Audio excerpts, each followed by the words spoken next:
What happens when you remove a single greedy crab from Bikini Bottom? At first glance, it's a dream come true for Bikini Bottom. Plankton doesn't have a rival. SpongeBob and Squidward don't have to deal with a greedy boss. But there is something darker than just a different ecosystem in Bikini Bottom that surprised me. When SpongeBob arrived at Bikini Bottom, he was ready to find work, but he didn't know this would eventually lead him to build something of his own. SpongeBob arrives, full of hope and ambition. He walks through Conch Street and arrives at the place where he was supposed to get a job. But there's no Krusty Krab, no neon sign glowing at night, no scent of sizzling patties wafting through the streets. The heart of Bikini Bottom's fast food scene was never built, because Eugene Krabs never existed. And that changes everything, because without Mr. Krabs, the town is quieter and less chaotic. Not in a peaceful way, but in a lifeless way. At first, SpongeBob doesn't see the problem. He's still excited to chase his dream, unaware that the world around him isn't built to accommodate it.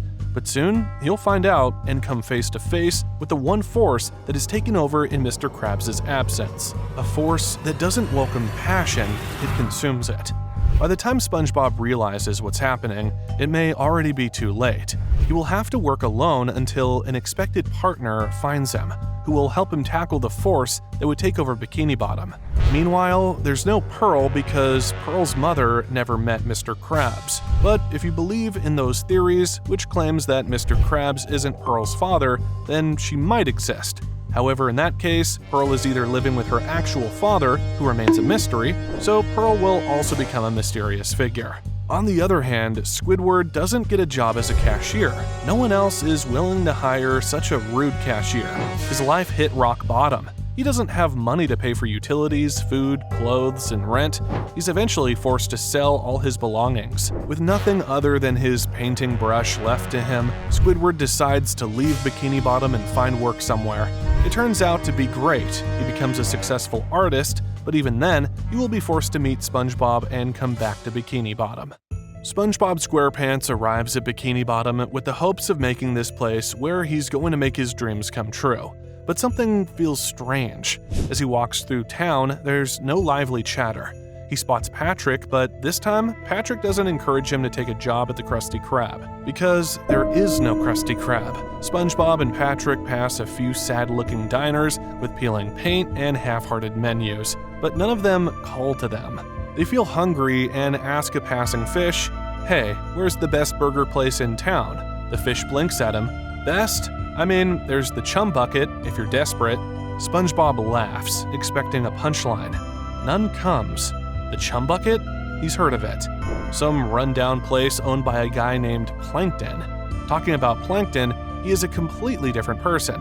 When he was bullied during his childhood, he didn't have Mr. Krabs to help him. They never develop a friendship, which would have resulted in the discovery of a secret recipe for burgers. Plankton is lonely and doesn't have a purpose. Yes, he does own a restaurant, but it's only there for businesses, not to dominate the world. But this very fact changes everything. Meanwhile, SpongeBob's future job, his purpose, is gone. He doesn't know it yet, but this single fact has already rewritten everything about his future. Still, he's motivated and hopeful. If the best burger place doesn't exist, maybe that just means there's an opportunity. His mind races with possibilities. He just needs to find a place willing to give him a job. But who would give him a job? Well, there is someone who is going to offer him a job. This job would take away his soul, but before getting that job, he needs to figure out that he wants to become a cook, and he doesn't know his purpose yet. He goes to Mrs. Puff's driving school hoping that she would hire him as some sort of cleaner, but she doesn't. He goes to the gym and other restaurants, but no one is willing to hire an inexperienced person. That's when he sees it, a job post that says fry cook needed. But this isn't the type of restaurant SpongeBob would want to work in. The Chum Bucket is a dark metallic structure. It's another failing restaurant in town. A drab, soulless building, the windows are fogged, the air around it smells questionable, and yet it's still open. People still eat there, not happily, not excitedly, but because there's no good alternative. Since there's no Krusty Krab, a healthy competition could never be developed. Residents of Bikini Bottom kept eating mediocre food, and none of the restaurants tried to up the game. SpongeBob chickens out just like he did in the first episode, but there's a difference. This time, he isn't confused because he admires the restaurant. He's not getting that vibe he would get if the Krusty Krab still existed. But Patrick is still the same. He motivates his friend. He forces his friend to go for it. And just like that, SpongeBob swallows his doubts. It's not what he pictured, but maybe this is where his journey begins. The moment he steps in, he feels it. The wrongness. The interior is nothing like the warm, welcoming space he imagined working in. The menu is filled with items that barely sound like food. The customers sit hunched over, chewing slowly, their faces blank. There's no joy in this place, no passion, just resignation. SpongeBob decides he doesn't want to work here, but Patrick reminds him that he has to pay bills. So, this time, he takes the job to pay his bills, not because of Patrick's encouragement. And then he goes back to the restaurant. From behind the counter, a voice slithers through the air. Well, well, well, a new face, and such enthusiasm. SpongeBob turns, and there he is, Sheldon J. Plankton, who didn't even want to become a restaurant owner to begin with. See, since there's no Mr. Krabs who would partner with Plankton, his goals were something else. He was bullied and just wanted to earn money to show people that he was worth something. In his younger days, Plankton had dreams of science, of invention, of leaving a mark on the world in a grander way. But reality had different plans for him. He started his experiments, created Karen, but he couldn't get any fundings to further pursue his experiments and research. But he is a genius. He figured out that food is a basic need of every living organism, and there's no other restaurant that will truly compete with him. Plankton's restaurant wasn't failing, yet neither was it successful. It was just there and would cover Plankton's expenses. But everything changed when he met SpongeBob. Plankton saw something in SpongeBob from the very first moment. He was pure, ambitious, the very things Plankton lacked. But where others might have scoffed at SpongeBob's optimism, Plankton saw an opportunity. This sponge didn't just want a job, he wanted purpose, and that made him easy to control. So Plankton played the part of the wise mentor. He welcomed SpongeBob with open arms. Plankton was actually kind. He became the supportive boss that SpongeBob should have gotten in the original timeline. You might think that this would lead to a happy ending, but it doesn't. For the first time in his life, Plankton had something valuable, a friend, and a chef who could actually cook. And slowly under his watchful eye, the chum bucket transformed. SpongeBob's skills revolutionized the menu.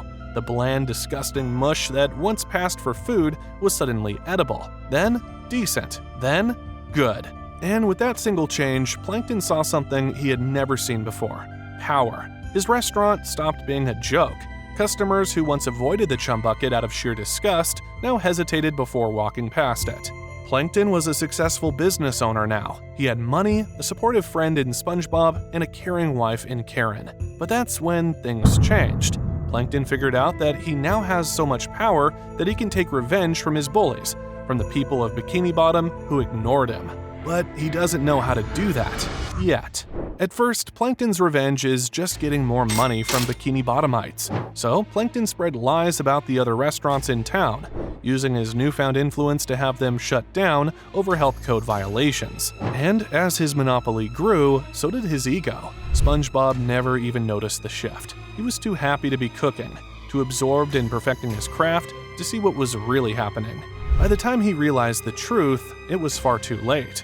One day, SpongeBob finds himself standing behind the counter of the chum bucket, spatula in hand, questioning his choices. This isn't what he imagined. He thought cooking would be about passion, about bringing joy to people. But there's no joy here.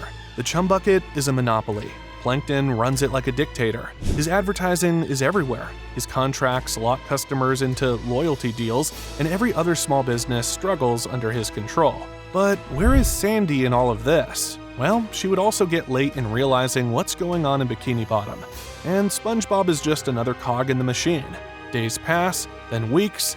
The more he works there, the more he realizes something is wrong. Meanwhile, Squidward is working on a painting that portrays a dead town. He has heard about Bikini Bottom and decides to visit this place for inspiration.